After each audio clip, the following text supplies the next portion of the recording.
Welcome to the Fundamental Health Podcast. I'm your host, Dr. Paul Saladino. This podcast is the result of my relentless search to understand and correct the roots of chronic disease and illness. In this podcast, I will share with you everything I have learned about how to live the most healthy and radical life possible. Thanks for joining me on this journey. What is up, you guys? Welcome to another edition of the Fundamental Health Podcast. I've been thinking a lot recently about differences between an animal-based diet and a Paleolithic diet, because I was eating a Paleolithic diet when I had really bad eczema and then transitioned to a carnivore diet, and now very similar to a carnivore diet, an animal-based diet, and had massive improvements in my eczema. We've seen it with so many people. I posted about Chad Mendez. My friend Logan Sneed just texted me saying that his psoriasis massively improved on a carnivore diet. And I think that there are two main differences between a Paleolithic diet and an animal-based diet, which are critically important. The first of which you've all heard me talk about is the elimination of leafy greens and nuts and seeds on an animal-based diet. I don't think those are super healthy for humans. The second thing is the emphasis on organ meats. And I really don't think there is another way of eating that is being talked about right now, today, in 2021, that does the importance of organs justice. More than almost any other thing you can do in your diet, including organs, will improve your overall health. Certainly, cutting out things like processed seed oils, processed sugars will improve your overall health, but including organs, more good, less bad, will change the quality of your life massively.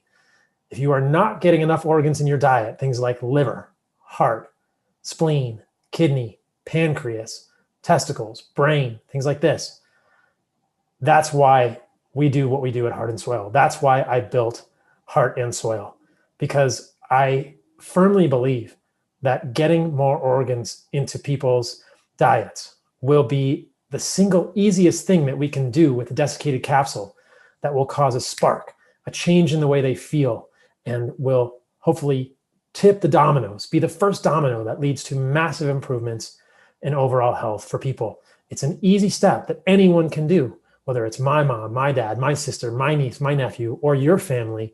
Anyone can take a desiccated organ capsule. And what's amazing about desiccated organs is that the freeze drying process preserves so many of the nutrients, much better than dehydrating, which is a higher temperature. Freeze drying is a lower temperature. So if you are going to eat liver, if you're going to eat heart, you either want to eat it fresh or desiccated. Dehydrated is okay, but it's going to lose a lot more nutrients than the freeze drying process. This is why we do what we do at Heart and Soil. It is to help you and your family reclaim your ancestral birthright to radical health, which is something I believe you fully possess. That's why it's a birthright. And getting more organs in your diet will improve your overall health massively. I know this, I believe it. I've seen it over and over and over and over. And some amazing emails we get, some amazing testimonials. I got an email the other day from someone who had incredibly bad acne, and they added skin, hair, and nails. And even just the improvement in the acne with the inclusion of trachea and scapula cartilage, these special types of cartilage, along with bone marrow and liver in her skin, hair, and nails, was profound in her acne. I think that she went on to have massive improvements in her acne even further improvements in her acne when she continued to cut out the more offensive foods. But just skin, hair, and nails alone was significant. So check out that supplement. If you're interested in glowing hair, skin, and nails, check us out at heartandsoil.co if you are ready to reclaim your birthright to radical health, and if you need more nose-to-tail nutrition in your life. This week's podcast is with my friend, Brian Mackenzie. It was a fun one. We talked about breath work. It's a really cool topic that all of you guys have heard about. It's in the news right now. It's all the buzz. And we go through a lot of different pieces of this today. He shares some incredible differences between nasal breathing and mouth breathing, even in terms of metabolism, in terms of the way that you metabolize fats versus carbohydrates, the respiratory quotient. We give some exercises. It's a really cool deep dive into the power of breath work to take command of your life in every moment, and whether you want to recover, whether you want to focus, whether you want to go to sleep, whether you want to meditate and be mindful. It's a very, very powerful tool. Thank you to Brian for coming on the podcast. Thank you to all of you for leaving a review on iTunes if you can, or anywhere you listen to the podcast. It helps me spread the word. As a thank you to people who leave reviews on Apple Podcasts, I will be giving away a free signed copy of my book every month to one lucky reviewer. Thank you in advance, guys, for your support of this podcast. Thank you also to my other sponsors, whiteoakpastures.com. You guys are aware of them. They are really leading the charge in the regenerative agriculture space. 120-year family farm, the last 22 years regenerative, increasing the soil carbon from 0.5 to 5, really being the model for grass-fed, grass-finished regenerative agriculture. They now have goat in stock, which is delicious. They sent me some. They have corn and soy-free chickens, which they did especially for us because I asked them to. They have grass-fed beef, which is delicious. They have organs. Check them out, whiteoakpastures.com. They're amazing. Use the code CarnivoreMD for 10% off your first order. Belcampo.com, yet another amazing regenerative farm in Northern California, doing organic, grass-fed, grass finishing of their animals. Delicious meat, and we are doing a sweepstakes with Belcampo and Heart and Soil together. You can go to belcampo.com/heart and soil to sign up. You can sign up to win a free year supply of meat from Belcampo, a free year supply of supplements from Heart and Soil, and a consult with me, along with some swag. We're going to give away a t-shirt, cutting board, all that stuff. Check out Belcampo while you're there. Use the code CarnivoreMD for 20% off your order. Regenerative agriculture is the future. We vote with our dollars. Support this type of work that is being done by these good people. If you want to get into hunting, you should do it with my buddy Monsell. You guys have heard me talk about him in the past. He runs a company called Sacred Hunting. You can find it at sacredhunting.com. You can use the link sacredhunting.com/Paul. You will learn the basics, how to track, stalk, kill, field dress, wild game animals, and Monsell adds a ritual component, ritual Native American components, making it a rite of passage for men. I hunted with Monsell in January of 2020, shot a deer with my bow. Every day in the morning and the evening, we gathered as a group of men to express our gratitude for being in wilderness, for interacting with these animals, for the bounty that we would take from these, the way they would nourish us to be our best selves in our lives. Fundamental Health listeners will save $250 on their trip by mentioning my name. 5 spots are available on each hunt. So visit sacredhunting.com/Paul, fill out the 2-minute application, set up an exploratory call with Monsell, sacredhunting.com/Paul.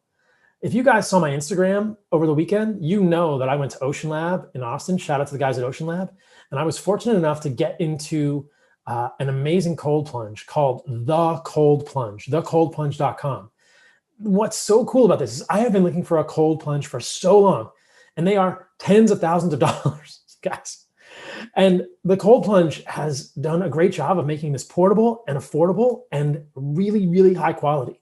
They use revolutionary technology with powerful cooling, filtration, and sanitation to give you cold, clean water whenever you want it, making it far superior to an ice bath or a chest freezer. It's safe for indoor or outdoor use, and installation is plug and plunge. You can fill it with a hose, turn it on, set your temp. It goes down to 39 degrees Fahrenheit, and you are all set. If you use the code CarnivoreMD at thecoldplunge.com, you'll get $111 off. They're already very affordably priced, and you will get a really, really high quality cold plunge that is totally plug and plunge. It's amazing. Go to my Instagram, watch the video of me using one of these at Ocean Lab. I love it. They're amazing. They're clean. They're easy. It's definitely the way to do this if you want a cold plunge. It's super high quality. It's the most affordable one out there for sure. Thecoldplunge.com. CarnivoreMD gets you $111 off. Last but not least, love the guys at Blue Box making the finest, the most scientifically precise blue blocking glasses, red lights that block the green and blue wavelengths that are going to mess up your circadian rhythms. Check them out, Blue Blocks, BLUBLOX.com. You can use the code CarnivoreMD for 15% off your order. I love them, whether I'm in Austin, Texas, hanging out at night, in Costa Rica at a restaurant. I've got the Jaspers, the clear lenses, and the orange ones, and they save my butt all the time. If I'm on a plane late at night, I just love having the flexibility to protect my suprachiasmatic nucleus, to protect my circadian rhythms with blue blocking glasses. These are definitely an upgrade to your life. BlueBlocks.com, CarnivoreMD gets you 15% off. On to the podcast, guys. Appreciate you all. Stay radical. Brian Mackenzie, thanks for coming on the podcast, brother. Thanks for having me. Glad we could finally do this. Yeah, it's been a long time coming, but I'm excited to talk about all kinds of cool things. Traditionally, the podcast has just gotten more and more focused on biochemistry and nutrition. And so it's really fun to be branching out a little bit now and talking about things like breathing and hot and cold and all the other aspects that complete human physiology and help us be ideal that are outside of biochemistry. But um, let's start with something that I think a lot of people are going to ask about right from the beginning. Tell me about the tattoos, brother. What's the story? I grew up in Southern California in the 70s and 80s. The people I worshiped and looked up to were skate punks, punk rockers, and surf punks. So you've got that influence all over me. Like we were talking about with the shirt off a minute ago. I'm used to having my shirt off all the time just because that's what I grew up in. I'm in board shorts most days, and I grew up skateboarding, BMX riding, and surfing. And culturally speaking, I never really veered away from the kind of that rebellious type side of things. I just learned how to do that within a career, right? A little bit differently. I am not somebody, I am punk rock to the core. So when something gets really popular, I'm out. What are you going to do when breathing gets really popular, bro? Don't worry. It's not about breathing. Don't worry. Okay. It's not all about breathing. Breathing's just one thing, right? It's just a fundamental thing, right? It's far bigger than breathing. I love it. I think that if I had not grown up, I grew up in suburban Virginia. So I grew up in about as, I don't know what word to use or what adjective. I was going to say white bread. I grew up in a pretty white picket fence, cut your lawn with the weed whacker type environment. And I grew up in a very, sort of religious family. I'm not really religious anymore, but I think if I had grown up in another environment like you grew up in, I might have tattoos. I have no tats, but as I you don't need them, man. You don't need them. Every year, I think I get closer to getting one. I'm thinking about getting one tattoo, just some sort of reminder of my death, because I think about death a lot. Maybe we'll get into that in this podcast, but please do. I've thought about it considerably. Well, we'll definitely talk about it then, but I've thought that I definitely would have tattoos if I'd grown up in a different environment, because I appreciate the rebellious streak in you. And I appreciate the fact that you took this rebellion that's sort of inherent in skating and surfing and these other sports, which are beautiful, and I dabble in. I'm a dilettante at best. And apply and apply it to science. And that's kind of, we're on very similar paths, because I went to medical school as a little rebel in disguise, and I just tried to not let them know that I didn't agree with most of the things they were teaching, and I almost got kicked out more than once. But anyway, there's a lot of parallel here, and I appreciate that. Yeah, well, I appreciate what you're doing, and I appreciate who you are and how you've made an impact on the world, because it's good. And regardless of what it is you're doing, it's a positive thing. And if people can't recognize that, therein lies the problem. Yeah. Yes, indeed.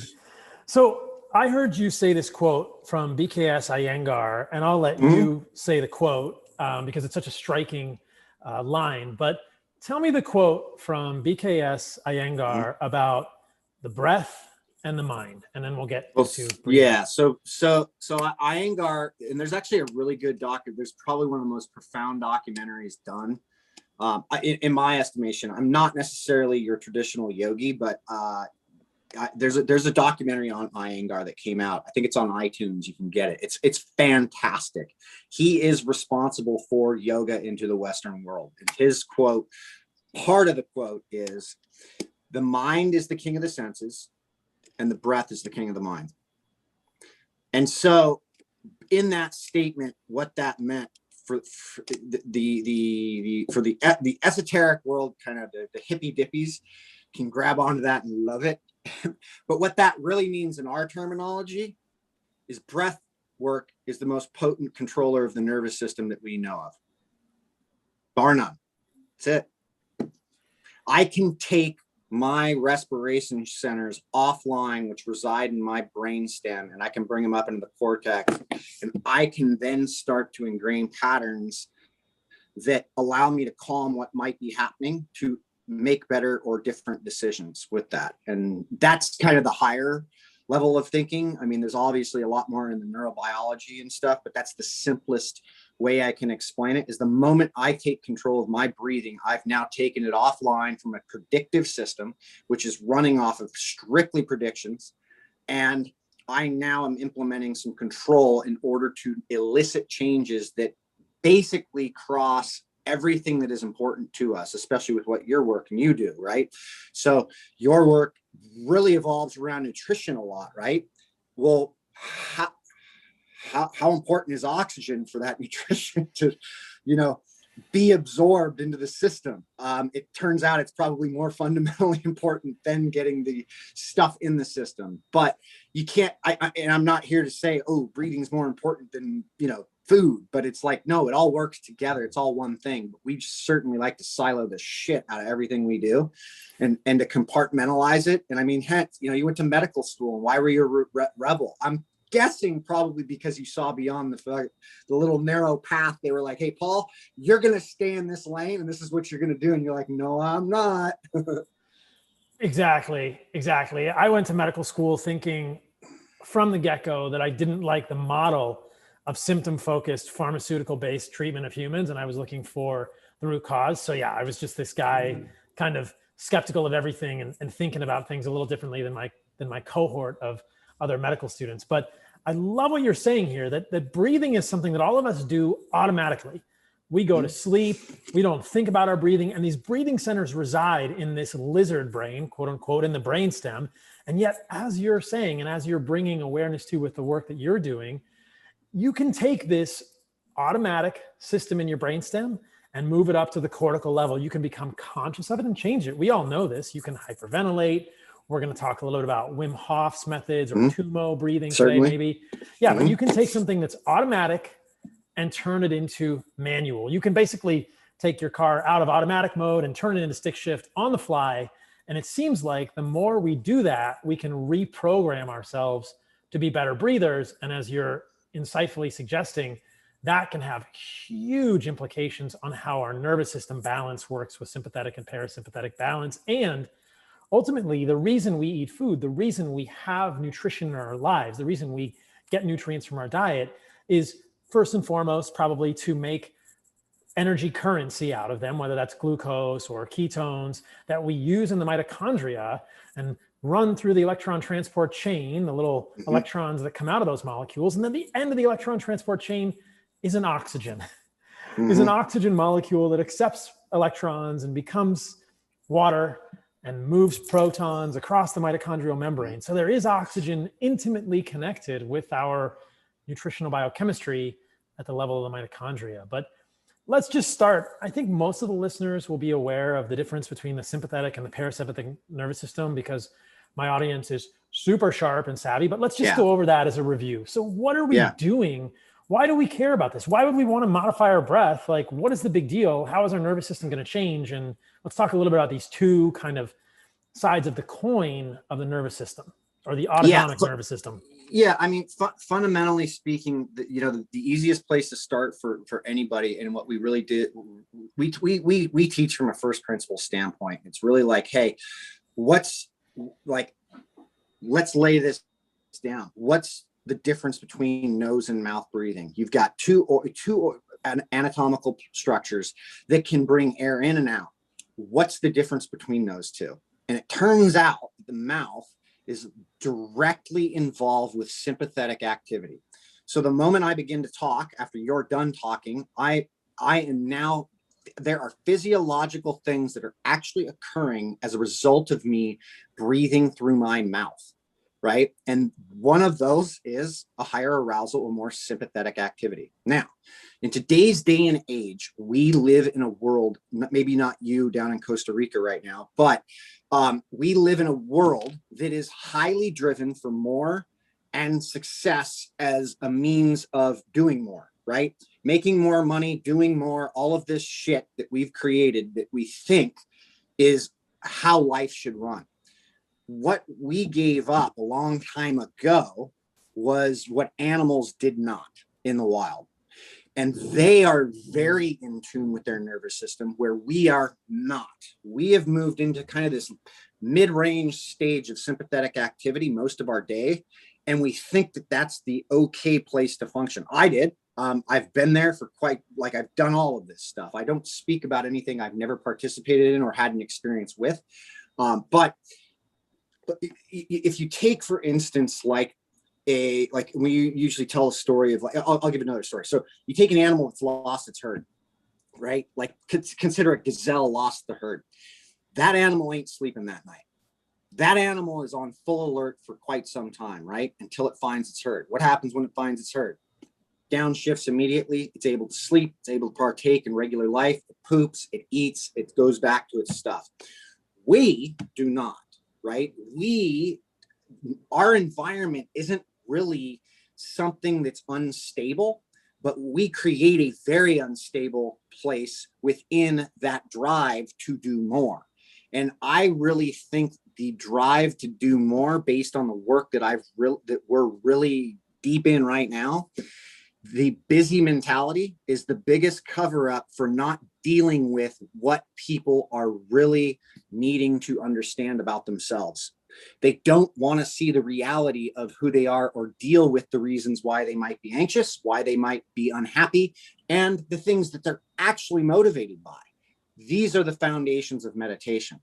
That is exactly what those three things that I just laid out are the foundations of meditation. But what also lies beneath with meditation is a breath practice. At every single fundamental level in any major meditative practice is breath work. And the reason breath work falls into this is because the moment I move from that yapping my mouth and you begin to talk, I should drop into breathing through my nose. And when I do that, I instantly calm down.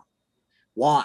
Well, my diaphragm is now engaged better. It's not that it's never working, and this is a big misnomer, and we can go over this in a little bit, but the idea of diaphragmatic breathing, I'm really working on getting PTs and DPTs, like the whole physical therapy community, to stop talking like this, because there's no such thing as not diaphragmatic breathing.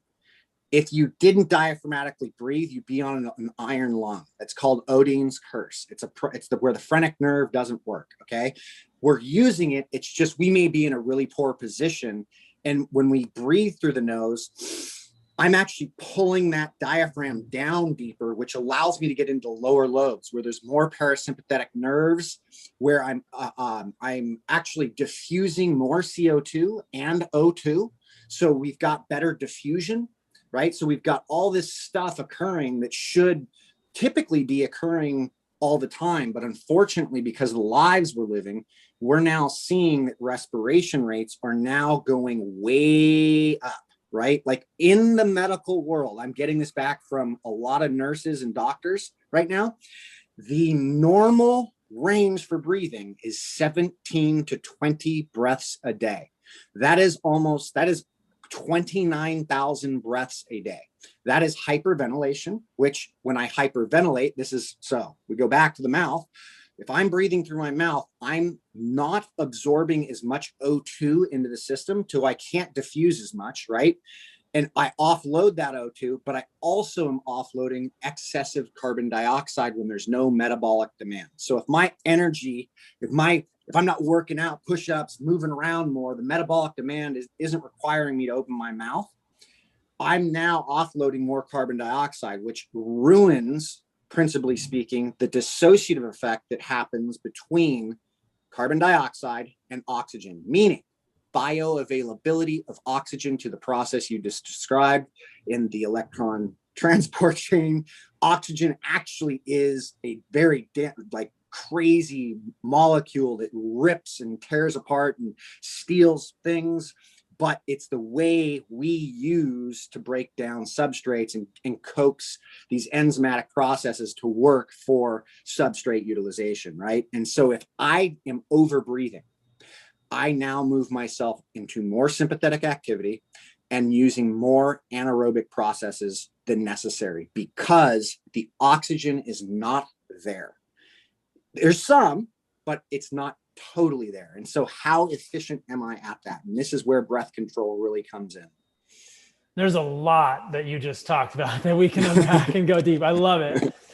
So yes, the last thing you were talking about is a really interesting nuance of human respiratory physiology with the blood. And we need to remember that oxygen comes in through our nose or mouth. You talked about the dichotomy there. It goes into the lungs, which have lobes. They're not just one single bag, they're multiple lobes. And because of gravity, the lower lobes of the lungs have more blood running through them. And there is a differential ability of oxygen to move across the very thin endothelium of the inside of our lungs, which are called alveoli, and move into the blood. It's incredible. When we take a breath, we are taking something, these gases from the exterior environment, and moving them into our body. It's like our lungs are eating the air in a way, but it's just moving across a membrane in the alveoli. And then it's going from obviously the venous circulation to an arterial circulation, or it's moving. And there's a lot happening there. And the different parts of the lungs affect oxygen transfer differently, and CO2 exchange, because oxygen is going in and CO2 is going out. And so I love what you're saying there, that we have put ourselves, and I talked about this a little bit recently, into a human zoo, into an environment that is a bad human zoo. I did a podcast with Chris Ryan a few weeks ago, and we talked about constructing the most compatible human zoo that we could, the human zoo that most closely mirrors what our wild, quote, ancestors might have done. But we're in this environment where people are over busy, they are overburdened, and we are over breathing because we're so stressed all the time. Yes. And as you're suggesting, that has massively bad implications for our physiology. Yeah. And I think for your group of folk, I mean, that are the higher, that have kind of more understanding, basically what I just went over was the Bohr effect and understanding the Wassermann gears.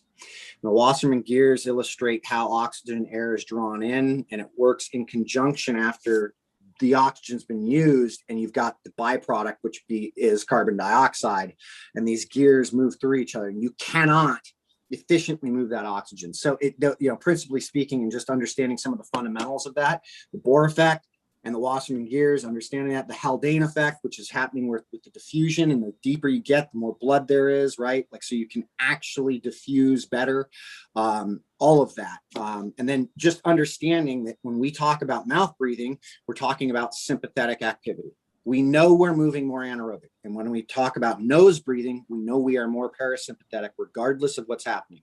Now, I could still be very sympathetic dominant through faster nasal breathing, but I'm carrying more parasympathetic tone than I would if I were going. And anybody can have that experience just by doing it. Breathe through your nose fast, then breathe through your mouth fast. What's the difference? Big difference.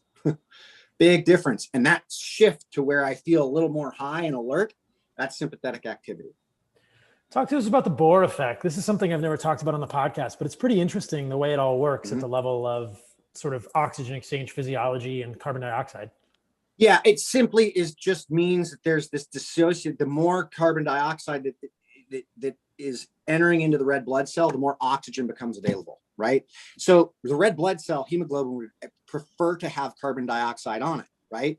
And so that's a unique thing in that, well, the oxygen is being transported via that red blood cell. So where there's CO2, it comes in and knocks the trillions of molecules that are in that cell out, right? So if I don't have enough CO2, or I'm limiting kind of that CO2 in the pH in the blood, then I've now made it, I've retarded the process a bit, right? And it's not that we're totally in this negative place of using oxygen. It's just, how efficient do you want to be? Like, you want to be as efficient as possible. And like the yogis understood this 5,000 years ago, like, hey, don't move faster than you can breathe. Like, inhale into a position, exhale into a position, right? Like, take this into, slow your breathing down while sitting in full lotus, and understand what your thoughts are doing. pay attention to your thoughts, right? And that's the beauty in really taking these things to other levels is, hey, where is this applicable? And it turns out it's applicable in everything we do. We just kind of missed the boat, especially in the human performance realm. And you know, I mean, there's a lot of flack coming back right now about like, you know, a lot of folks are like, oh, you should never have to control your breathing. It's just a byproduct of what it is you're doing. And, you know, we're healthy. And you know, you brought up the zoo, and it's like, yeah, if we were in the natural environment and partaking in that, we wouldn't need to worry about this. In fact, we didn't. And there's plenty of evidence of that in historical context. If you read history enough and you start to look into indigenous cultures and how they differed from civilized culture, they did not open their mouths when they hunted, gathered, when they came off the tit from breastfeeding. They did not, like mothers intentionally shut the mouth of the baby because they were in fear of getting the black mouth, which was what civilized man, one of the terms civilized man had. I heard you say that in another interview, and I thought that was so cool. I just got back from Tanzania, and I wasn't even aware of this. I was with the Hadza, and I hunted with them, and I want to go back because there are so many things that I need to go back and observe. But that is so cool to hear that there is evidence that these indigenous cultures like the Hadza, I want to go to Botswana and spend time with the Ikung also, don't do mouth breathing when they are hunting and running. And I didn't even have the awareness when I was there to look for that. But that's really interesting. And I've also heard you say that generally when animals are exerting themselves, like horses, they're not mouth breathing. They're always nasal breathing. A horse will die if he mouth breathes. A horse will die at speed if he mouth breathes. I've looked into the physiology and everything on that. Their nose is designed so that as they're running, because their diaphragm actually works as like this, works as a major piston. So when they land, it drives the air out, and when they gallop, it drives the air in, and it's a perfect shot from the nose to the base of the lungs. They open that mouth and it ruins that, and then they'll hyperventilate so quick that it's like it's a death sentence. It's fascinating. Now, when I've seen dogs exercise, they often mouth breathe afterward, but that's to cool themselves down, right? Yes. And any animal other than a horse, because a horse sweats, right? So any animal that doesn't sweat has to open the mouth. And so you will never see a cheetah open its mouth when it's on a hunt. You'll never see a lion open its mouth when it's on a hunt unless it actually goes to bite. But those mouths don't open until the sprint's over. Weird. Imagine that. And yet all of us, weird. all my life. This is the cage, man. This is the cage the zoo we've been living in. And we think, oh, well, you don't see any elite level athletes doing that. Let me be very clear. Like, as indigenous people, we didn't care about running marathons under 2 hours, even though the guy who did that, he actually nose breathes. You can go watch. And that doesn't make my point salient. Like, my point is that nobody cared because we're not boxing ourselves into these specialist places to where I have to be so good at something that I'm going to burn through everything. And they're like, look, there's a time and a place to mouth breathe with inside performance.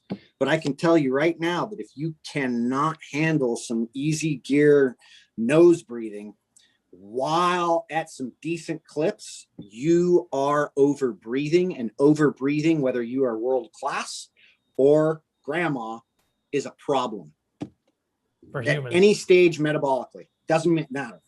If I'm over breathing at high exertions, I'm over breathing. I'm not getting as much oxygen into the system. I'm not utilizing the system as best I can. I love it. So the guy that broke the 2 hour mark is, I forget how to say his name, Eliud Kipchoge. Yeah, pretty close. Yeah, it's good. And I never looked for that when he was running, but that's amazing that he did that, or the majority of that run, entirely nose. Yeah, there's images literally of him with salt and snot from down here. Like, it's not the whole time, but he does plenty of it during the run. Yeah. I mean, it's the thing I'm looking for first with any athlete I'm watching. Like, when do they flip over? When are they doing this? And I mean, look, people, we are so unaware. that, I've seen track sprinters where before they even do anything, the jaw's on the floor. And it's like, why? What's necessary? Is that necessary right now? They're a little bit more sympathetic dominant, even though they want to feel the alertness before the event. It's like, I don't know that if you're warmed up, that's really necessary. But, I'm just, throwing it out there. It's something I never thought about, but in the last few months, I'd started to bring awareness to it. When I was in Austin, before I had this Costa Rican adventure, I spent some time at 10th Planet training boxing and Muay Thai and Jiu-Jitsu. And toward the end of that time, I started trying to do the workouts that were boxing and Muay Thai with my mouth closed. And it took intention. I was able to do most of it, but it felt different. And that, I think, was really interesting, that I could hit the punching bag and kick the punching bag without mouth breathing, but it took some awareness and I felt differently afterwards. This is something you've experienced with your athletes, right? Yeah. Oh yeah. Yeah. I mean, there's a number of profound different experiences through it, but most of all, what we're talking about here is look, the CNS demand is gonna, if it goes way up, like making a really hard kick or really hard punch, you should probably be exhaling. But if every hit is like that, there's a problem, right? You're just drawing on too much energy. That being said, you're experiencing more of this parasympathetic tone and the ability to see the bigger picture. The more sympathetic I get, I'm here, right? That's why texting and driving is a bad thing, because I'm actually looking at a screen and visually speaking, I put myself into more sympathetic activity. So I'm not able to see more broadly, right? It's like, why nobody freaks out looking at a sunset? Okay. Because it's not that it's just beautiful. It's the fact of the matter that your visual system, which takes up 40% of that brain, right? Like we're literally going open up, down shift. Well, breathing is actually easier to kind of grab hold of and just, if I can slow down that exhale a little bit more from a deep breath and just continue to slow that down, I am literally dropping myself into parasympathetic activity, more of it, more tone speaking, right? And so when we have an athlete who learns how to become more aware and do that, they then become much more clear. So Helen Morales, who won the world championship for women's wrestling and the gold in Rio, we did some work with her. She's a very type A, anxious type athlete. She's world class, right? She's got the gold medal. She's like the best in the world. And we used some breathing protocols to kind of use her to stay a little calmer before the match, et cetera, et cetera. She took this as far as in the world championship match against the Chinese gal to pay attention to her opponent's breathing and knew that when her breathing changed, she had her. And that's what our jiu-jitsu and MMA fighters we're really trying to teach is like, pay attention. It's right there in front of you at any point and you can see it. And the moment you see it, it's make a change, right? And you maybe don't have an opponent, but the fact is I remember starting off, like even on my bike and just starting like trying to nasal breathe and really understand like, oh wow, I can only get up to about a 140 heart rate before I feel like I'm dying here and I need to mouth breathe. Well, that's now like a 165 heart rate, which is literally over 90% of my max heart rate. And I can nasal breathe comfortably. And in fact, if I mouth breathe, I cannot put out any more work.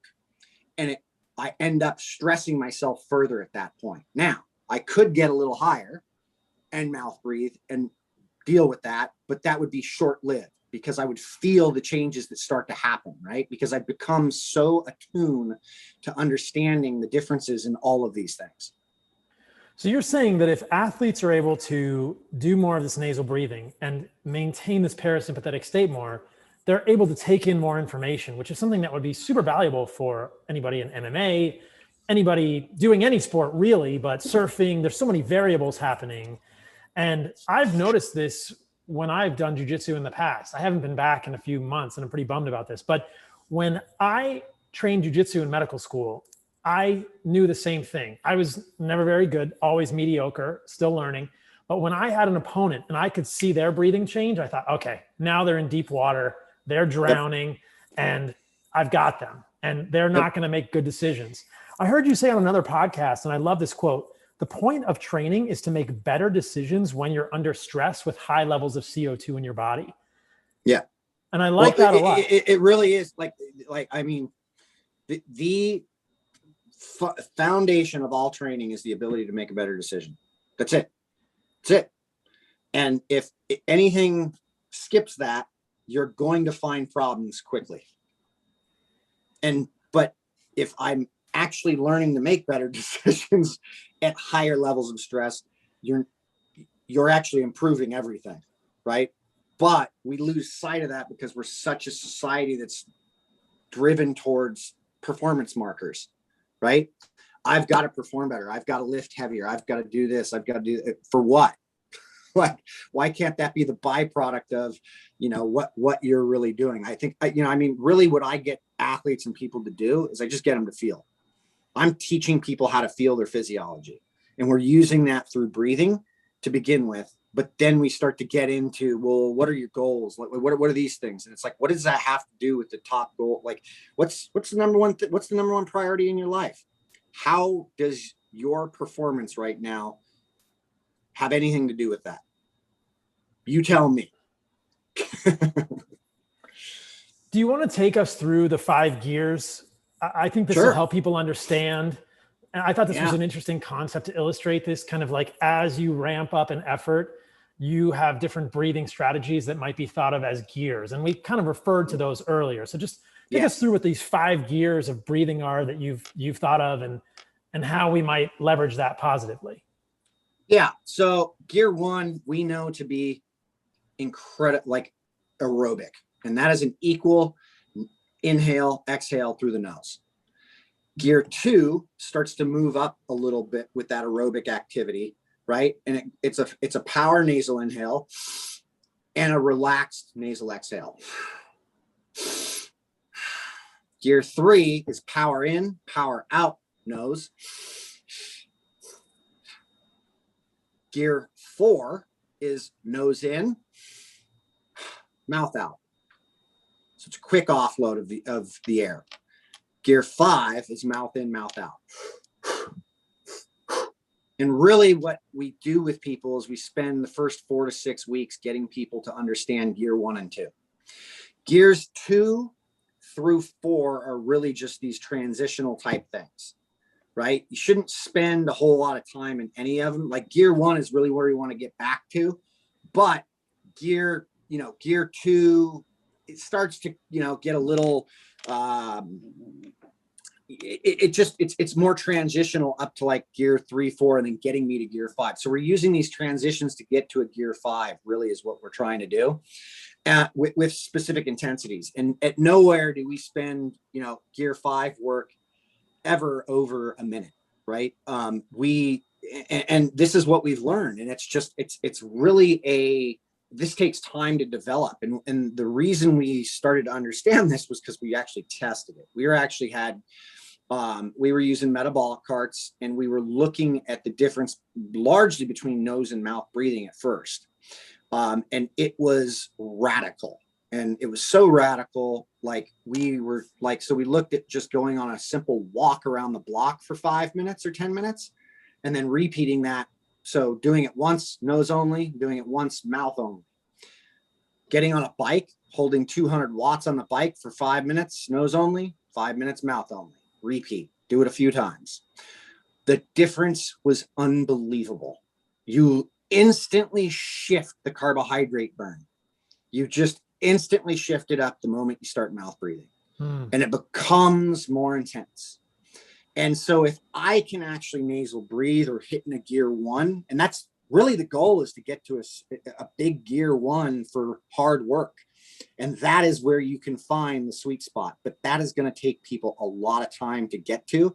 We're about to launch a program into what we do on our website. It's 6 months in length, but that'll, literally, this is like getting people really developed for understanding these gears and how to use this inside the training construct. What's the website that people can go to? shiftadapt.com. Shiftadapt.com. We'll put it in the show notes, Yep. and we'll reiterate it at the end of the podcast. Yep. And I've got a code for you guys for like a free month. If people want to jump on the membership for a month and see the training, participate, get the, all that stuff, I'll give it to you at the end of the show. Awesome. So metabolic cart, just so everybody understands this is somebody completely hooked up to a closed system of oxygen and carbon dioxide. You can tell based on the respiratory quotient how much carbohydrate versus fat burning is going on in a human being. And when Brian is referring to burning carbohydrate, we're essentially utilizing the very finite store of glycogen. And most of you guys listening will know that there's another store of energy, which is fat burning, which is much bigger and much better to do long term. And so what you are suggesting is pretty striking, that just with a shift from nasal breathing to mouth breathing, you are suddenly utilizing more carbohydrate and less fat burning in the exercise. Yeah. The system doesn't care.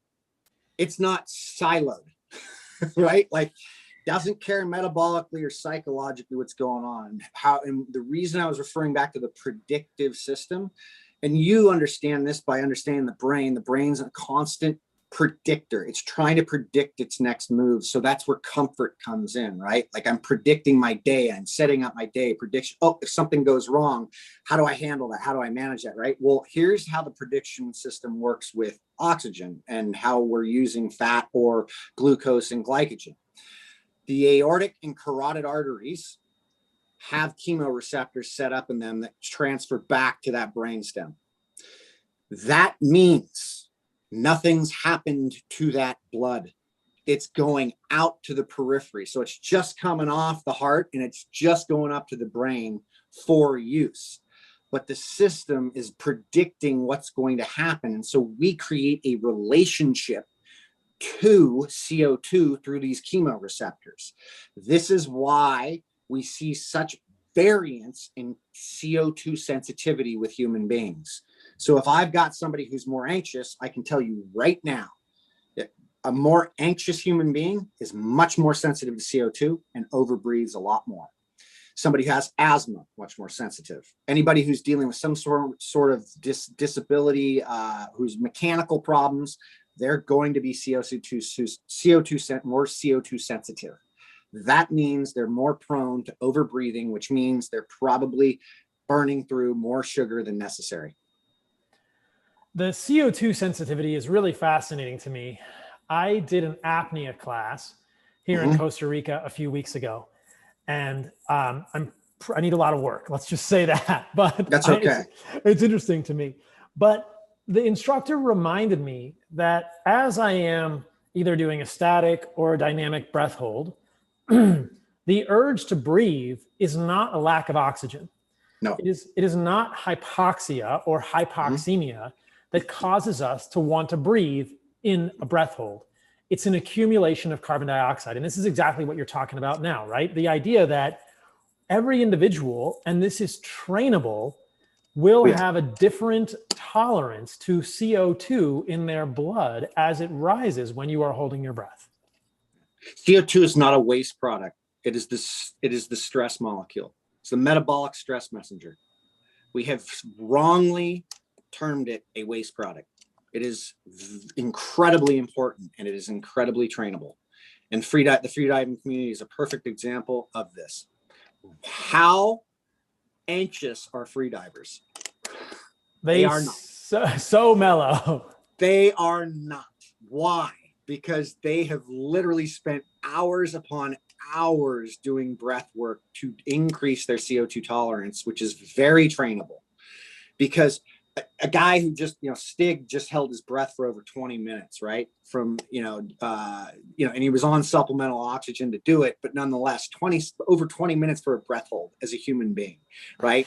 Like, that's ridiculous. I've gotten over 5, but look, you don't really need that much. Like, I just reposted some gal who in November had an exhale test, which is free. And there's on my Instagram account, the second link down in the links for the link in my bio, there's a free exhale test and breath calculator you can look at, and it'll show you protocols and where you fit in. But there's a gal who in November was at 25 for her exhale test. 25 seconds. 25 seconds. And today she posted 52 seconds.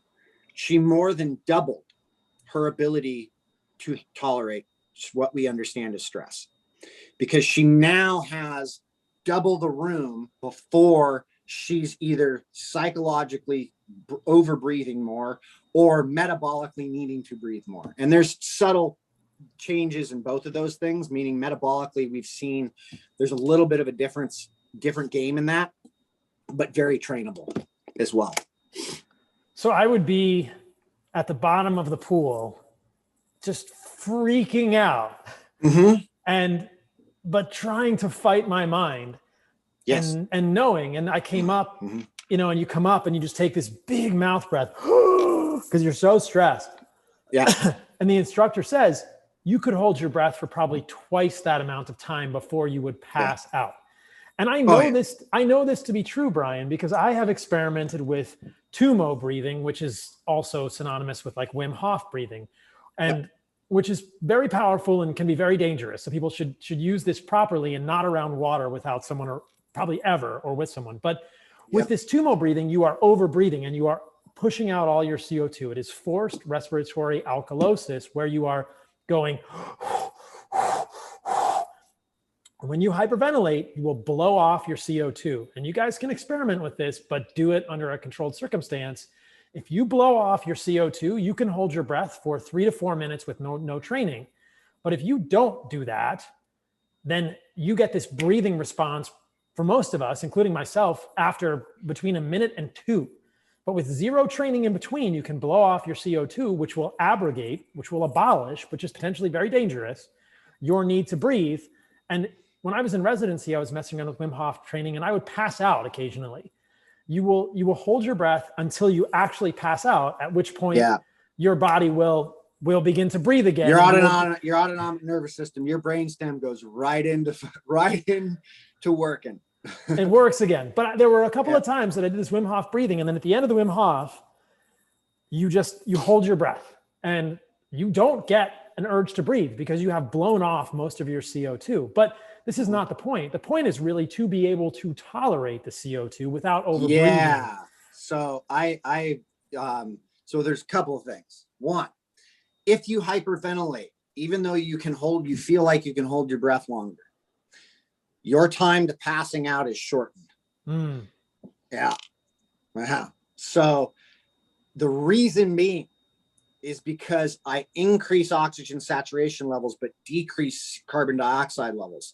Biologically speaking, the oxygen is not available. As soon as CO2 starts to rise to match that, the mitochondria and everything go to work, and we overindulge, basically.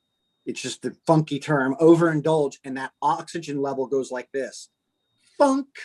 Where if I don't blow off the CO2, the O2 stays up high, but the CO2 rises to our limitations. It's really learning to develop that understanding of the acidity. And really, this is genius of, like, our system, our biology is genius. And it makes perfect sense for the alarm bells going off for CO2 rising, because that instantly means acidity. Panic. I am going to run out of air, but I'm not out of air.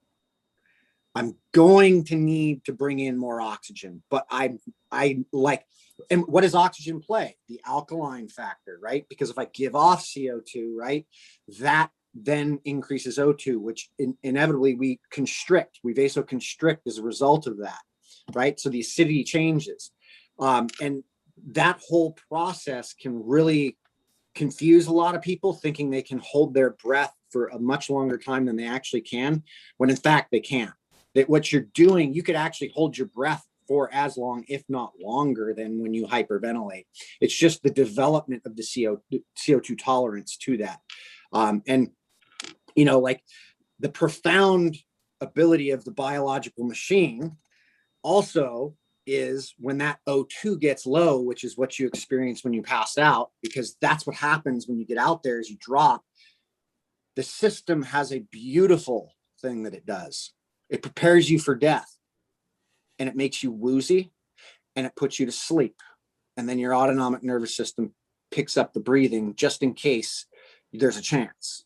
And so that's why when people die, when they drown, but end up not dying and come back to life, and I've interviewed several people about this, it was a very blissful and peaceful experience. And there you go.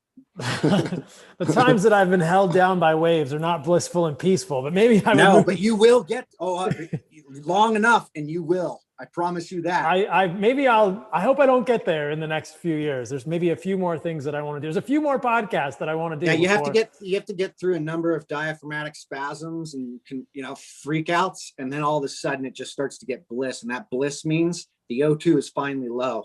Then you're in the shit. Okay. Yeah. So we've touched on this, but I want to clarify it just so everyone understands.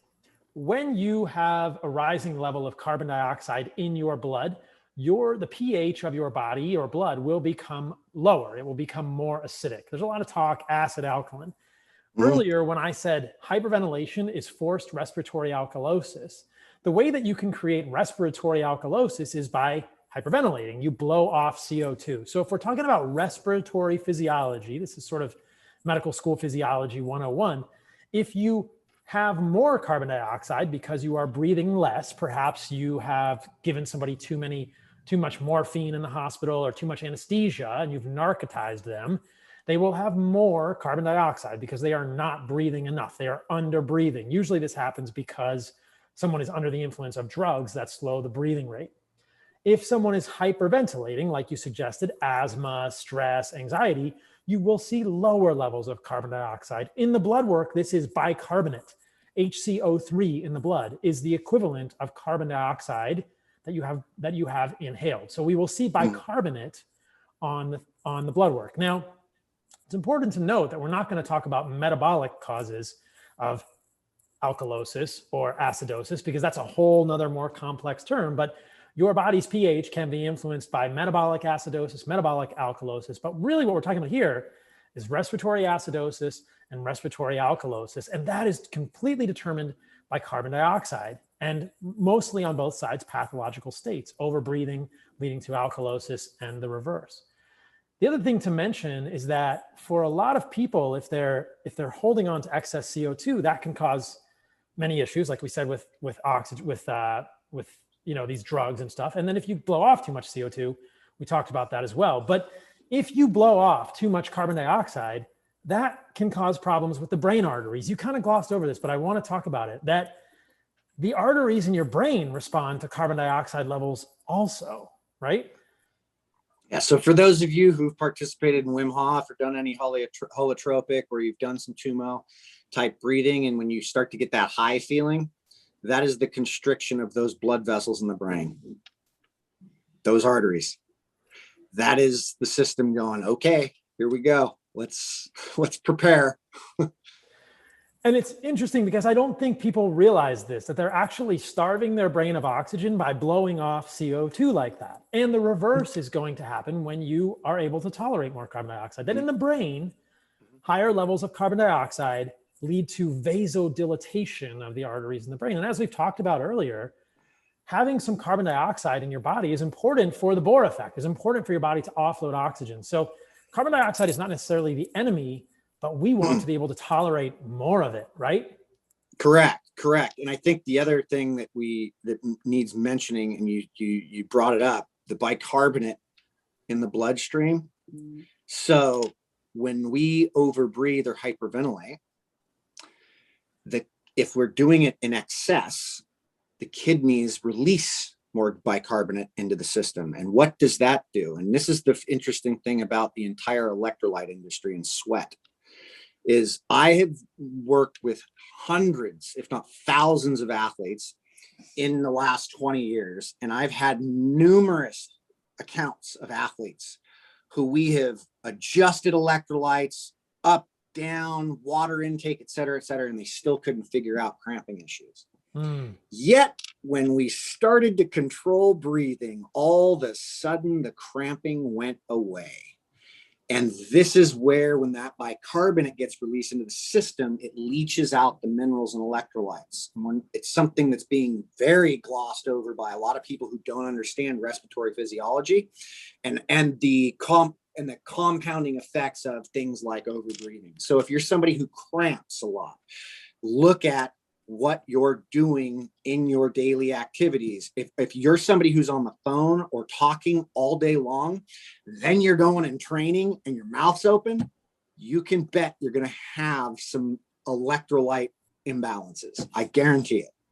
It's fascinating. I hadn't even thought about that, but there is essentially what you're describing is the body reacting to chronic respiratory, acidosis or alkalosis, and your body is reacting to issues, and then the bicarbonate is changing, and interesting, and that can cause issues. And because the body will adjust. If you have chronic, in medical school we say this is compensated respiratory alkalosis or compensated respiratory acidosis, where if your breathing is off, too slow or too fast, eventually your kidneys will either resorb or excrete bicarbonate to kind of balance your physiology, but your physiology is still messed up. And so interesting that has ramifications for electrolyte imbalance.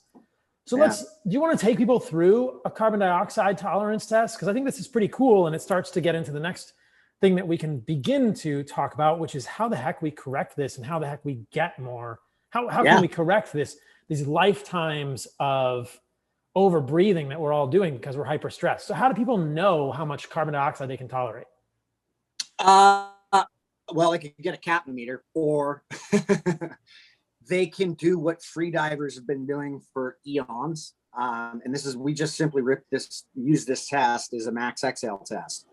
And we've been able to look at this with enough data points around it to start to understand where to start people off with some breathing protocols. So if you go to shiftadapt.com/breathwork/, and that link's in my bio, there's a free breath test and calculator. You can do this exhale test in the video, and then you can input your score. But the breath test is simply, if I want to be sitting down and I want to be relaxed and I want to be there for a couple minutes, and then I want to take 4 easy nasal breaths to where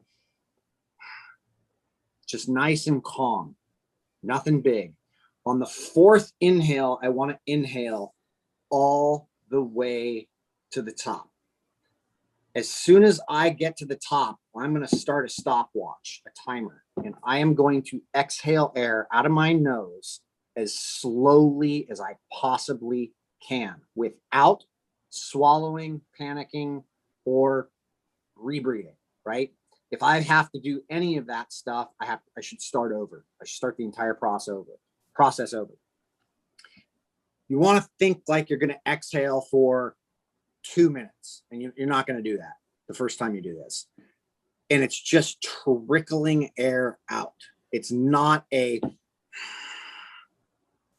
really you can't even probably hear that I'm actually just fizzling air out. And that test allows us to really understand mechanically how much control you have of your diaphragm, because it's an eccentric contraction that's occurring, right? So you're having to control the eccentric side of that and use your glottal control for exhaling. When I use my mouth, I can purse my lips and control way too much, right? So we have very different tests in that capacity. So there's the mechanical side. Physiologically, it's telling us how well you're tolerating the rising CO2, because you're actually going so slow that there's more CO2 still accumulating than air getting out, right? Psychologically, we're finding out where that suffocation false alarm system is, which is a real thing. We all have that suffocation false alarm. We talked about it earlier, which is where the bell goes off for I need air, I need air, I need air, right? And so we've got a kind of a 3-part test in one, a telling test of 3 parts: mechanical, psychological, physiological. And we can show, and through improvement through this test, we have seen considerable changes in people's not only performance, but in behavior and outcome psychologically. I mean, there's a reason why anxiety is the number one mental disorder we have. And it's the overthinking, chronic busyness that we're in, and the ability to, we've been able to directly see that a low CO2 tolerance score is predictive of state anxiety. That's awesome. So if you had an athlete come to you, let's just say a CrossFit athlete, I've got a really good friend who both he and his wife are very high level CrossFit athletes. How are you going to work with them? Are you going to do a CO2 tolerance test to start? Oh, yeah. And then what Everything kind of starts stuff? There. Okay. And then from there, I know it's going to be individual, but can you give me a sense of like what you might suggest to them?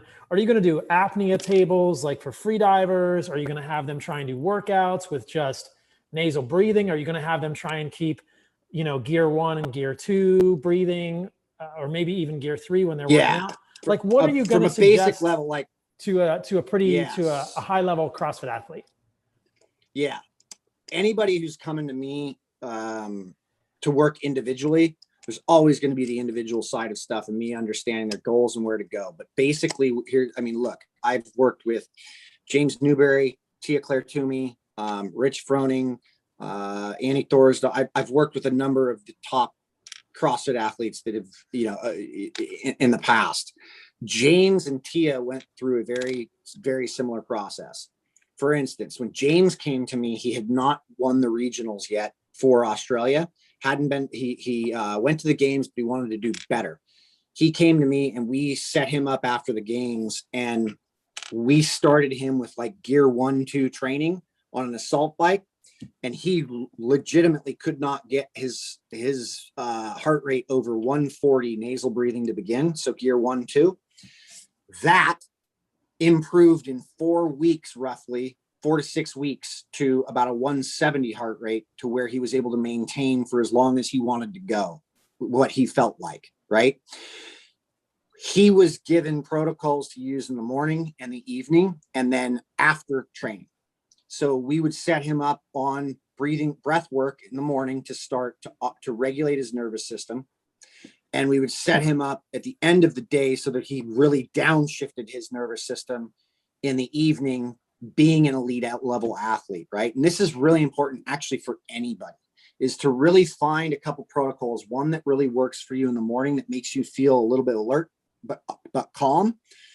And then one in the evening that works, that's going to shift you down. I don't start anybody off with apnea with CO2 tables and O2 tables to start, unless of course they've got a CO2 tolerance that's through the roof. That's advanced protocol work, but we get almost everybody there, to where that apnea table work starts to take its shape. But then there's breath control implemented into training, specifically for, your kind of endurance training or cardio training, where we specifically are driving in gear work in order to create a bigger, more robust aerobic machine, so that by the time we start, we start hitting some very anaerobic stuff, the system can respond very quickly and get back to aerobic very quickly. I heard you say on another podcast that if there's an elite athlete, whether they're basketball or CrossFit or whatever, and they don't have to prepare for a world championship or something, and they have a few weeks to months to prepare, they can make this transition. But it sounds to me like it's almost like, and this is something that can happen with fat adaptation if you're going to cut your carbohydrates temporarily. Mm-hmm. It seems like it parallels that. And I think actually most athletes should do fat adaptation and then reincorporate carbohydrates. But to me, it sounds like if somebody is an athlete, and whether they're just getting into it or they're super high level, and I'm sure listeners of this podcast are going to be across the whole spectrum, that if they wanted to improve and they didn't have a huge event, whether it was a jiu-jitsu tournament or a fight or a CrossFit regionals or something coming up, that they could take 5 to 6 or 8 weeks and really do this program, work on something like this, and purposefully nasal breathe and avoid mouth breathing. And it sounds like the performance may suffer in the beginning, but that it'll pay off long term. Am I correct in sort of thinking about that? You are spot on. You're spot on. And this is where we really find out what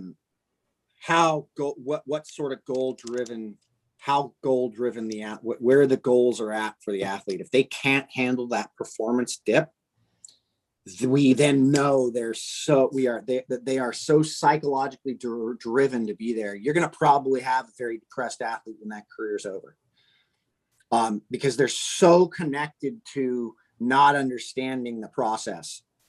Versus, dude, like, you're not supposed to win everything all the time.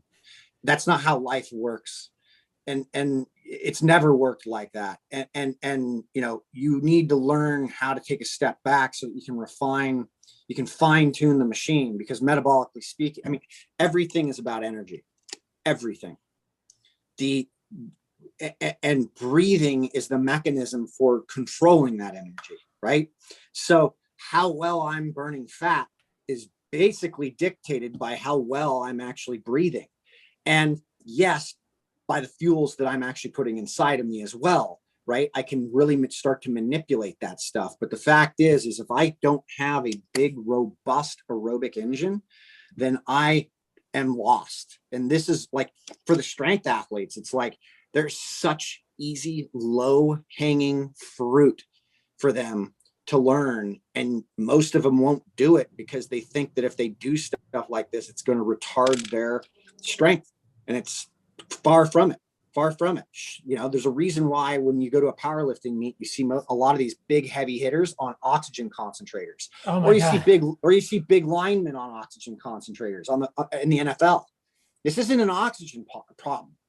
This is CO2. Your carbon print is too big, dude. Like, you can't tolerate all that CO2 you're kicking off.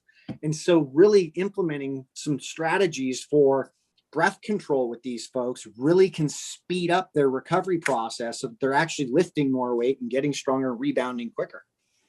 I love it. Now, for me as a surfer and somebody that wants to be able to tolerate a breath hold if I get held down by a wave, like I said, I'm a super mediocre surfer. I'm not really surfing a lot of waves that are going to hold me down. But eventually I'd like to get there. And it seems like a good time to practice apnea now before I start surfing much bigger waves that are much more, have much more consequence. Like, what would you recommend for somebody like me? The same kind of things, or how just would I exercise with nasal breathing, or like, how could I increase my CO2 tolerance and increase my both? Probably it's pretty dynamic breath hold. It's not really a static breath hold. No, it's not. There's no static breath holding in surfing. No, I've worked in the surf community and big wave surf community for more than a decade at this point. So like guys like Mark Healy, I was Laird Hamilton's training partner for 5 years. So, I know and around a lot of this stuff. You're going to need both. You're going to need both working CO2 tolerance built up, but you're also going to need your static to build up so that you're actually calm and can get comfortable. But you've got to start thinking about what happens when you're held down. Like people like Mark and Laird, for instance, they can find comfort in that discomfort. Like Laird is easily, like, watching him ride a 60, 70 foot wave was like very telling of where he's at fundamentally and how connected to nature he actually is. He turns on in a way that it's like a calm happens, and you can see it when you're right there with him. But there's preparation all around that with what they're doing. Like, all of their training revolves around stuff like this. Hey, I'm doing some breath work in the morning. I'm doing some static holds. Like Mark may not be doing it if he's not doing a lot of big wave stuff, but he will start to do stuff like that as he gets closer to big wave stuff, or he just remembers so well with the work that he's done to get there. So it's really developing breath holds, like doing some breath work in the morning, then maybe in the afternoon doing some static, like doing some like O2 CO2 tables, right? But then working on things like nasal breathing and even doing some breath hold work while doing training. Like, there's no reason why you can't hold on an exhale or an inhale when you're actually working out. Now, I wouldn't do that while lifting weights, because blood pressure changes can be really impacted and you can actually drop yourself. But you sit on a bike or you go for a run, There's a reason why Emil Zatopek, who was the Czechoslovakian runner who used to faint people. He was one of the first people to use breath control in his training. He would hold his breath between poplar trees, and he would know where he was at in training based on how many poplar trees he could hold his breath while running. So you're developing that higher CO2 tolerance so that when stress is going on around you environmentally, you actually can calm that monkey brain down. But I would also be working on this stuff with other people where you're in water and other people are observing and you're holding your breath so that you're wrapping your head around. Like when I get held down by a wave, I'm now like I grew up body surfing the wedge. I've surfed in Hawaii a lot. Like I'm around big enough waves to where I've gotten to a place to where I let go when I'm being held down. Because if you've ever watched a wave, how long does it take to break to where it's nothing or it's over, right? And it ain't very long. So if I can just let go as I'm held down, then it's like I'm not using up excess energy, right? So just staying calm amidst the storm.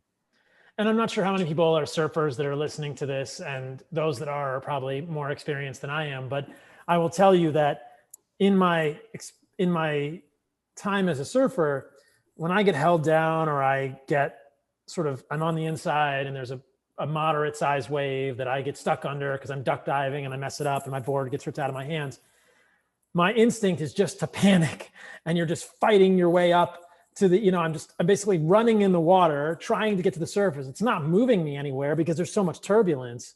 But you're absolutely right. I think that I'm beginning to realize that if you can just be calm in that moment and just let the water take you, that you'll eventually have a much better chance of coming to the surface gradually in the calm, laminar flowing water as opposed to the turbulent water. You will never see Kelly Slater's, John Florence, Mark Healy's, Laird Hamilton's freaking out like that.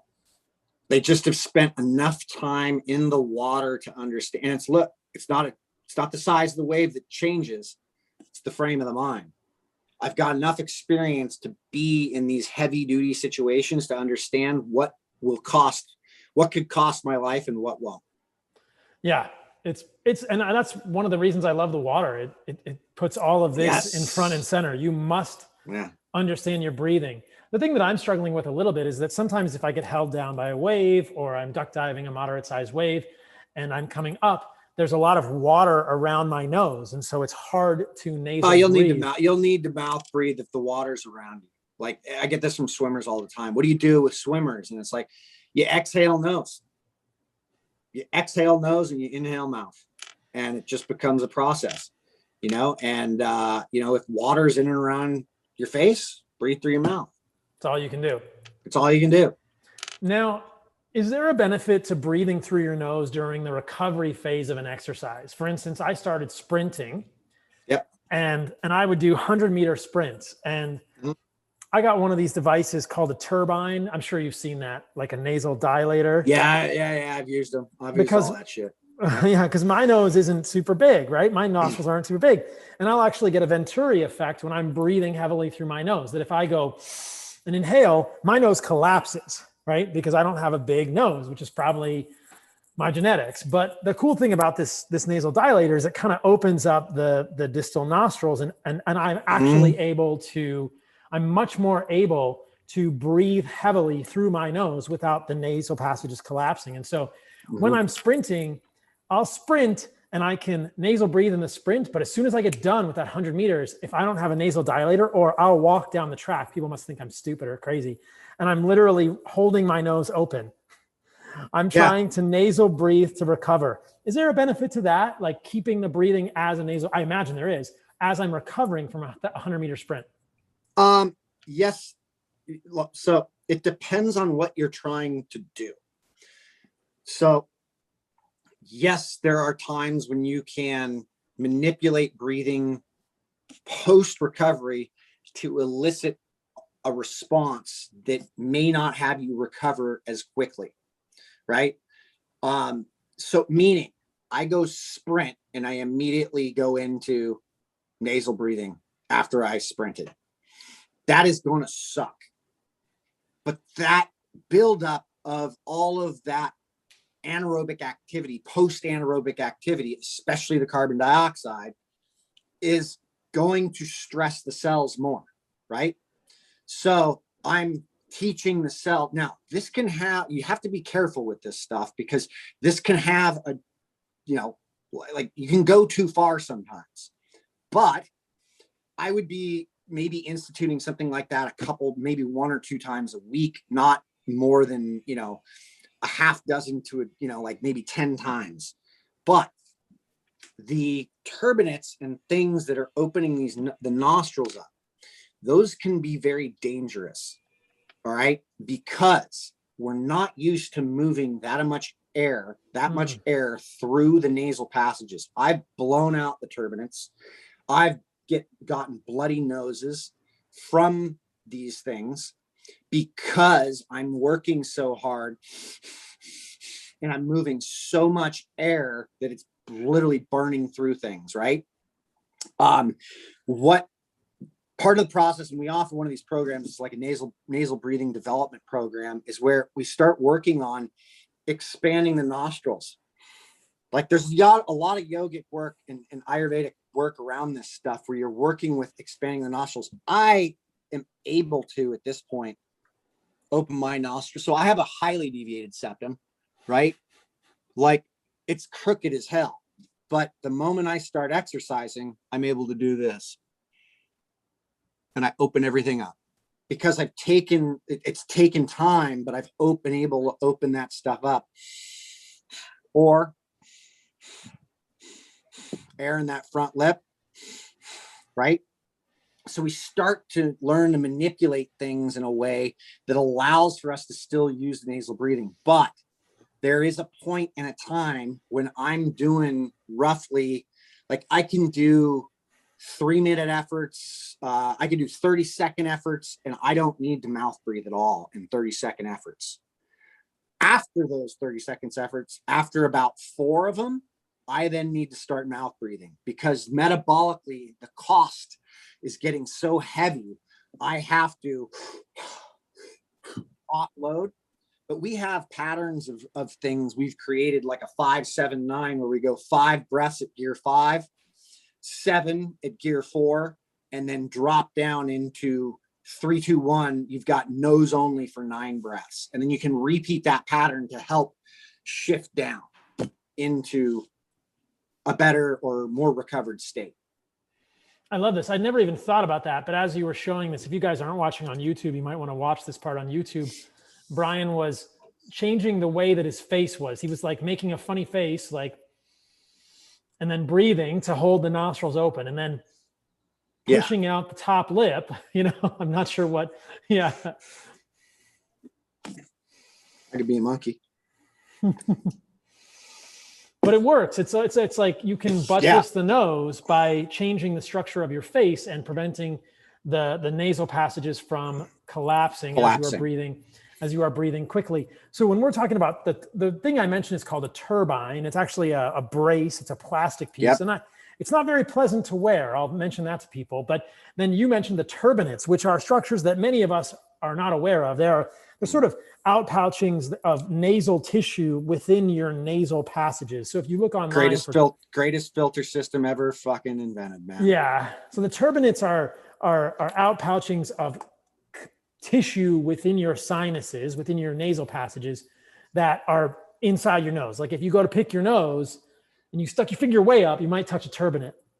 But you don't want to do that. That's what Brian's talking about when he says his turbinates can bleed or turbinates can be exposed to too much oxygen. So I love that idea of kind of using your own face to like keep the nasal passages open. Earlier, you mentioned that most people would want to have a breathing practice in the morning to kind of get them going, and a breathing practice at night. Are there some basic examples of this? Maybe one of each that you can share? I've heard you talk about 1-4-2 breathing at night to calm down. Is something you do. But maybe you can tell us about that, and then you can tell us about a strategy of breathing people could do in the morning to wake up, and then they should definitely go to your website and look at the full set of resources there. Yeah. And so that exhale test can set them up. There's 7 different protocols, 7 different exercises that can work, that you can plug in your time and it'll work with. You've got 4 that are more based on cadence work, your typical yogic and Ayurvedic type practices like pranayamas, right?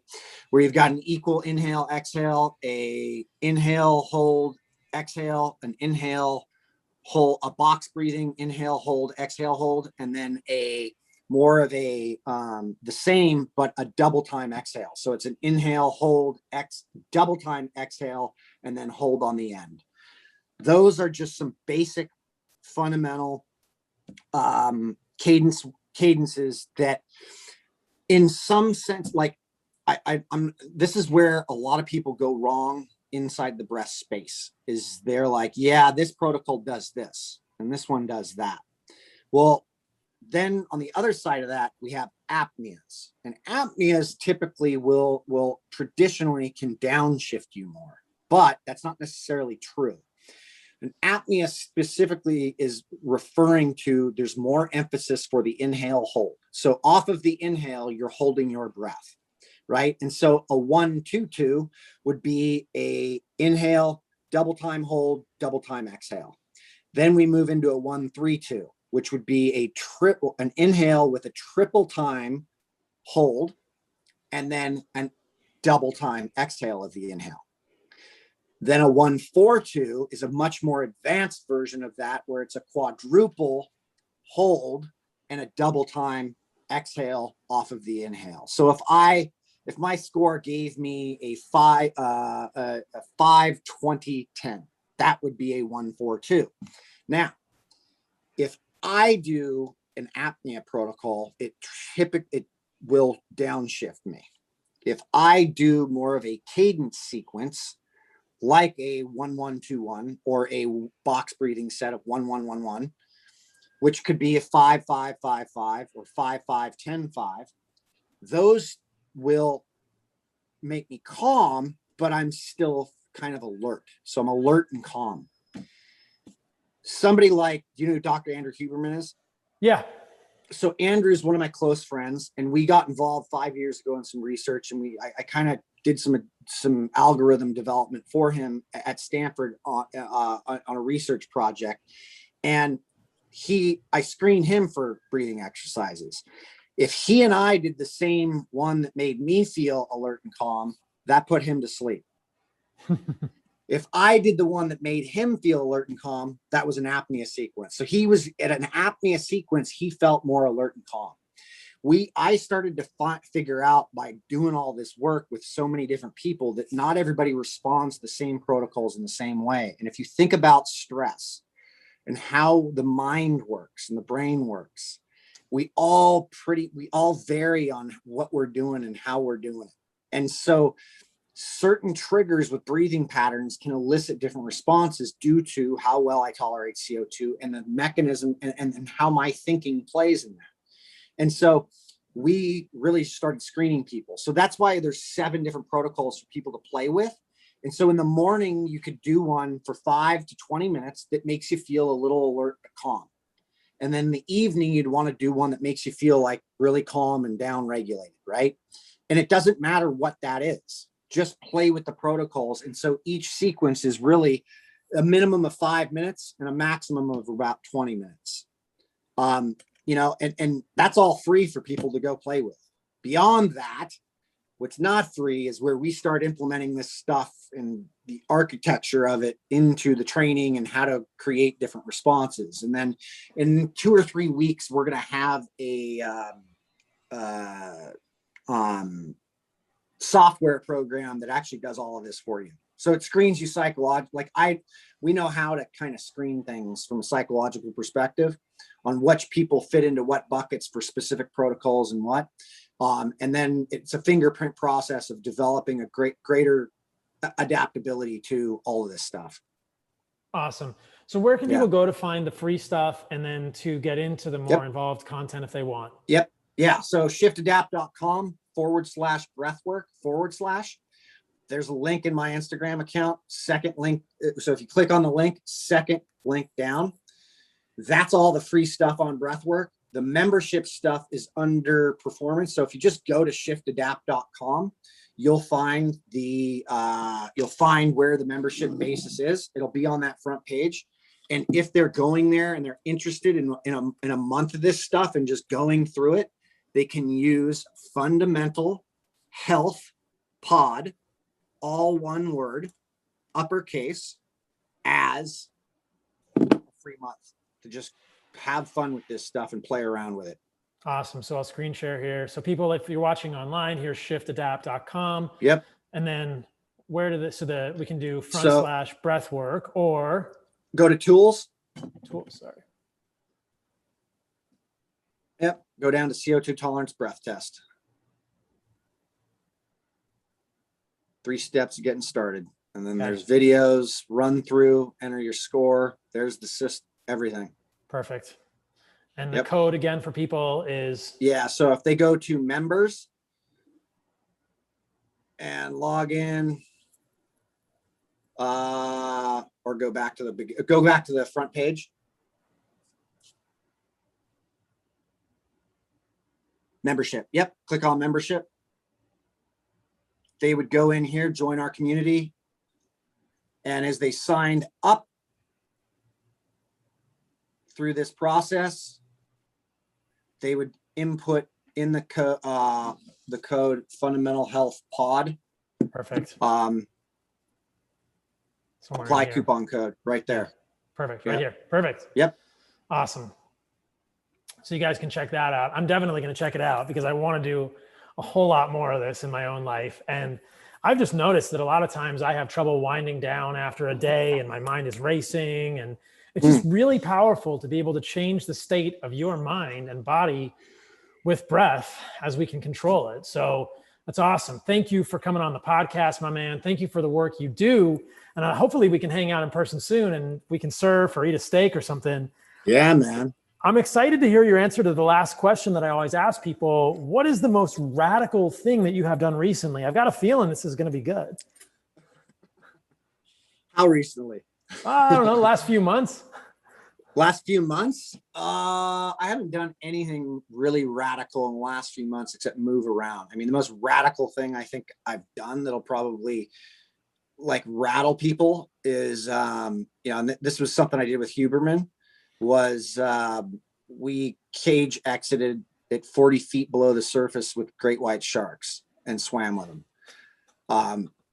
So we got out of the cage and swam with great white sharks for research. And that was one of the most amazing experiences I've ever had, because you know how close you are. Like you perceive that you're on this, your environment is very real. It is very real, but you're telling yourself this thing could kill you in a second, but that thing doesn't actually want to kill you because it's curious about what you're doing and why you're not running away from it, because that's all it knows, right? Like it's this apex predator that's like, hey, you're supposed to be on the surface or you're supposed to be running away, and you're not. And it's just like, wow, it's like a vehicle, the size of a vehicle killing machine that just is like one of the most beautiful things you've ever seen. And, it's just, it was a very, very interesting experience. Yeah. That's amazing. Maybe I will grow the balls to do that one day. But look, I mean, I for 2 days, I sat in a cage and observed and watched and saw these guys who pioneered this whole process do it, and they've got a real process to it. But I mean, it's no joke. Like, you are on your own. Like if something goes wrong, it's over. I've heard that with sharks, if you are at their level and they see you looking at them, they are less likely to attack, that they are the type of predator that is going to come from the bottom or behind you. Is that true from your experience? Well, I don't know about the looking them in the eye thing. I mean, although I was looking plenty of sharks in the eye, like I've done a bunch of diving with other sharks, like Galapagos, et cetera, reef sharks. But with the great whites in particular, like, I mean, you look right in their eyes and they're literally just looking you up and down, like curiously as they come by. I mean, I had one probably 4 or 5 feet from me coming by, but you've got them below you, behind you. And so it's like the saying was, do not get mesmerized by one, because they're everywhere. And they're waiting for an opportunity to seize. And what they do, what great white does, that's why it's colored the way it is it's white on the bottom and it's gray on the surface, because you can't see really when it's below. But if it's, if it's exposed on the white, like it's really like, that's not good. So if you're at their level, it knows kind of like you're at their level. Like, and you're not, behave like prey, get treated like prey. You run from that shark, there's a good chance it's coming after you, right? And if you're up above and don't know it's there, that's where it's going to hit you. That's what they do with the sea lions at Isle of Guadalupe. Like it's literally like a drop off of over 200 feet off the island. And so these seals enter in and they're literally just down here waiting for the seal, and pop, they come up and hit it. Yeah. And you see them when we're chumming, because you're chumming the water. Like, you've got tuna in the water and they're hitting the chum up top, and it's unbelievable, but they're not doing anything. And the other thing is that if they do come at you, you have a camera in your hand and you are supposed to go directly at them. They don't know what to do when you go directly at them. Awesome. But how do you do that? You gotta, I don't know. Control your breathing. Yes. Through the tank. Yes. I wanted to ask you this before we drop off. What kind of a diet are you doing? How do you eat? Are you getting organs? You know, sateo? What do you do for your diet? I am pretty, I'm actually pretty close to like what you're doing. Nice. Yeah. I've been that way for quite some time. Naturally, just kind of fell into that rhythm. I have a pretty good relationship with Belcampo. Awesome. I've been eating my meat and organ stuff from them. I've been in this world for some time. I'm pretty heavy carnivore based. Nice. I'm pretty sure that when this podcast comes out, we're going to be running a joint sweepstakes with Belcampo and Heart and Soil. So you guys probably heard about that in the intro. You can win a free year of Heart and Soil supplements. You can win a free year of Belcampo meat. So that's awesome. We got the Belcampo shout out, and yeah, man, I hope we get to surf and breathe and eat a steak sometime. Thanks for coming on. Yeah, the man. podcast, I'm actually brother. looking at places down in Costa Rica. So that's amazing. There might be a possibility. Where are you looking? We don't know yet. My brother's throwing places at me right now, and I'm like, holy crap. Like, are we going to do this? If you come to Santa Teresa, hit me up. Okay. Are you living there? I'm here at least until May, and I want to live here for part of the year every year. So we'll see. I don't live here permanently, but it's going to be a cool. It's going to be a All right. spot. But, Well, all right, thanks brother. for having me. All right, man. Love it.